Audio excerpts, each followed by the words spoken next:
Assalamualaikum warahmatullahi wabarakatuh. Baik, di sini saya akan mempresentasikan hasil paper yang telah saya buat yang berjudul Krisis Moral dan Beragama pada Remaja di Masa Pandemi COVID-19 sebagai tugas akhir dari mata kuliah Perkembangan Peserta Didik dengan dosen pengampu Ibu Dra Haji Yuyun Yulianisi, MPD, dan Bapak Muhammad Naufal Fairudila, MPD, MED.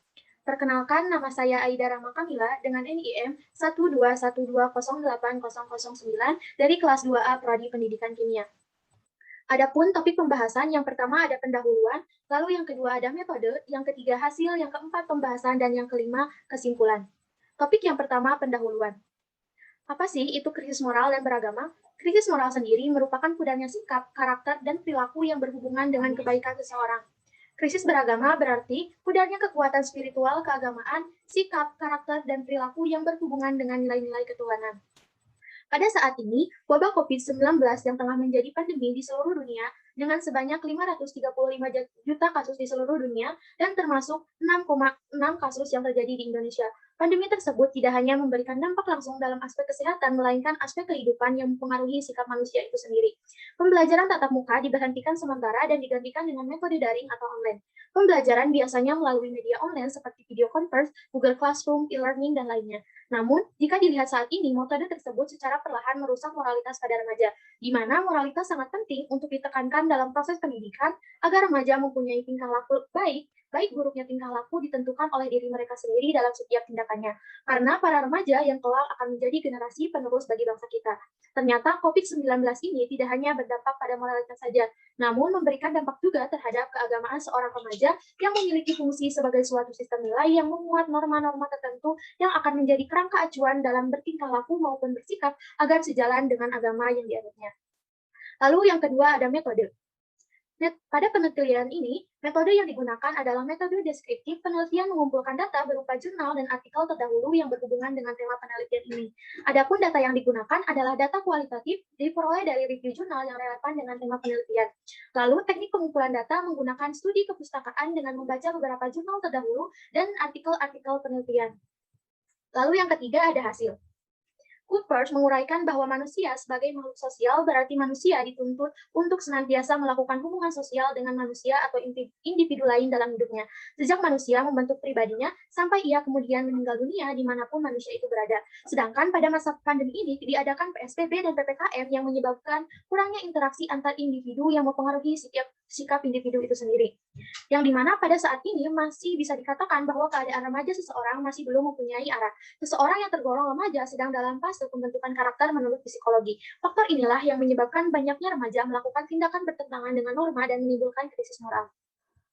Krisis beragama remaja dapat dilihat pengaruhnya dalam bidang ibadah, baik ibadah mahdah ataupun ibadah goyo mahdah, di mana frekuensi aktivitas ibadah sangat rendah atau tidak ada sama sekali. Padahal dulu remaja sering melakukan ibadah baik berjamaah di masjid atau di rumah masing-masing. Di samping kegiatan keagamaan lainnya, namun setelah terdampak pandemi COVID-19, aktivitas secara bertahap mulai dibatasi. Padahal kita tahu bahwa dalam diri remaja yang paling menonjol adalah sikap sosial.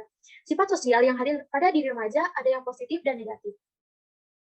Lalu ada faktor penyebab kemerosotan moral pada remaja. Yang pertama ada kemajuan teknologi, yang kedua memudahnya kualitas keyakinan atau keimanan, yang ketiga pengaruh lingkungan, yang keempat kehilangan rasa tanggung jawab, jujur, kurang disiplin, dan yang kelima tidak memikirkan dampak jangka jauh terhadap sikap yang dilakukan pada saat muda. Lalu faktor penyebab krisis beragama pada remaja. A. Kurangnya penanaman jiwa keagamaan dalam diri setiap orang oleh masyarakat. B. Keadaan masyarakat yang kurang stabil, baik secara ekonomi maupun sosial dan politik. Yang C. Pendidikan moral dan agama tidak dilakukan dengan baik di rumah, di sekolah, ataupun di masyarakat. D. Suasana keluarga yang kurang baik.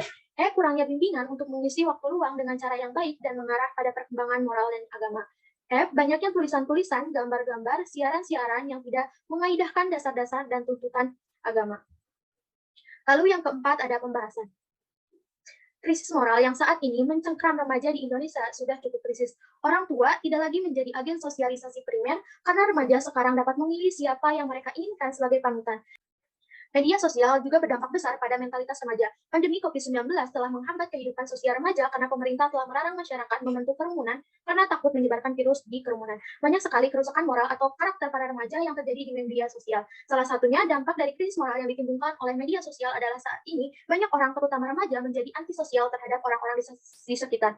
Antisosial ada sikap apatis terhadap orang-orang di sekitar dan hanya peduli pada diri sendiri, baik untuk keselamatan diri sendiri maupun hiburan. Contohnya seperti banyaknya orang melakukan prank dengan konten yang diunggah melalui platform media sosial. Konten prank yang awalnya dibuat untuk tujuan hiburan dengan konsep yang jelas, kini menyesatkan sebagai remaja mereka melakukan pranks tanpa memikirkan dampak pada orang-orang di sekitar mereka. Seperti kasus Ferdinand Paleka yang membuat konten prank dengan sumbangan berupa sampah. Masalahnya yang terjadi sasaran prank adalah orang-orang yang sangat membutuhkan bantuan karena berjuang di tengah pandemi ini. Namun, apa yang dilakukan Ferdinand Paleka banyak ditiru oleh remaja lainnya. Perubahan karakter atau moral ini dapat terjadi tergantung bagaimana proses interaksi antara potensi manusia dan sifat alami yang dimiliki manusia yang terjadi melalui pengkondisian lingkungan, budaya, pendidikan, demografi, dan alamnya. Hal ini berdampak besar pada pembentukan karakter pada seseorang, terutama remaja yang masih dalam proses pembentukan dan pemilihan karakter. Dalam kehidupan beragama, pandemi COVID-19 telah mempengaruhi sikap, cara, dan praktik keagamaan dengan berbagai pembatasan yang diterapkan di seluruh dunia, di mana intensitas pertemuan keagamaan perlu dibatasi untuk memerangi penyebaran virus. Sementara itu, dari perspektif Islam, setidaknya ada dua konsep yang perlu ditelaah untuk memahami pandemi. Pertama, pandemi adalah bencana yang menurut sunnatullah pasti benar yang hanya terjadi dengan izin Allah. Dan kedua, pandemi juga harus dipahami sebagai marad atau hal yang tidak sehat. Terlepas dari pandangan ini, pandemi COVID-19 telah mempengaruhi kehidupan banyak orang yang merupakan salah satu strategi yang mungkin dilakukan untuk mengatasi perasaan tidak aman. Krisis beragama pada masa pandemi ini, contohnya banyaknya sholawat-sholawat yang diremik tidak sesuai dengan ajaran Islam, banyaknya terjadi penyimpangan agama dan penistaan agama, seperti terjadi di kawasan Toli-Toli, di mana para remaja melakukan penistaan agama dengan memadukan gerakan amalan sholat berjamaah dengan goyang disco vulgar yang dilakukan oleh siswi-siswi Toli-Toli saat kegiatan bimbingan belajar untuk kelas calon ujian nasional. Peran orang tua dan keluarga sangat menentukan dalam meningkatkan perbaikan tingkah laku dan perbuatan anak. Lalu, mengaplikasikan nilai-nilai kaidah moralitas dan beragama kepada remaja dalam kehidupan sehari-hari di tengah pandemi COVID-19. Hal ini tentunya menjadi peran penting bagi orang tua dan pendidik yang di tengah pandemi ini harus bekerja sama dan membantu membentuk karakter dan moral remaja agar sesuai dengan nilai dan norma yang berlaku.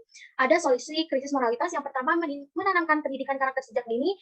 Yang kedua, pemilihan tema bergaul dan lingkungan yang tepat karena mereka termasuk ke dalam agen sosial sekunder, mampu memanfaatkan dari perkembangan ilmu pengetahuan dan teknologi dengan baik dan benar, memperluas wawasan pengetahuan dalam ranah ilmu pengetahuan dan kehidupan sosial, meningkatkan keimanan dan ketakwaan dalam diri sesuai dengan kepercayaan masing-masing, mengadakan pendidikan moral dan pengembangan karakter pada suatu mata pelajaran yang diajarkan oleh suatu lembaga pendidikan. Lalu solusi krisis beragama pada remaja, A, dengan menanamkan jiwa agama pada tiap-tiap orang oleh masyarakat, B, keadaan masyarakat yang kurang stabil baik dari segi ekonomi, sosial, dan politik, C, perbanyak pendidikan akhlak dan keagamaan dan lakukan dengan semestinya baik di rumah tangga, sekolah, maupun masyarakat, D, bangun suasana keluarga yang baik, dan E, bimbing dan biasakan anak untuk mengisi waktu luang dengan cara yang baik dan membawa kepada pembinaan akhlak dan keagamaan. F, biasakan anak untuk melihat dan menyaksikan tulisan-tulisan, gambar-gambar, siaran-siaran yang mengaidahkan dasar-dasar dan tuntutan agama, dan H, mengadakan bimbingan-bimbingan dan penyuluhan tentang keagamaan. Lalu yang kelima ada kesimpulan. Di tengah pandemi COVID-19, krisis moral dan beragama pada remaja menjadi salah satu masalah yang perlu segera diatasi agar cepat terselesaikan. Dapat dikatakan moralitas yang dimiliki remaja saat ini adalah kritis dan harus segera diperbaiki. Orang tua dan lembaga pendidikan merupakan salah satu media penting dalam menyelesaikan krisis moral dan beragama pada remaja. Laksana kapal tanpa nahkoda di tengah lautan luasnya samudra. Keluarga sebagai agen sosial primer dalam membimbing anak, menunjukkan pendidikan karakter dan sikap beragama yang baik, serta lingkungan sosial dan pendidikan yang menjadi agen sosial sekunder dalam pembentukan karakter dan sikap beragama. Kedua agen sosial ini, baik primer ataupun sekunder, akan sangat berpengaruh jika tidak ada keseimbangan di antara keduanya. Mungkin sekian yang dapat saya sampaikan. Mohon maaf bila ada kesalahan. Wassalamualaikum warahmatullahi wabarakatuh. Terima kasih.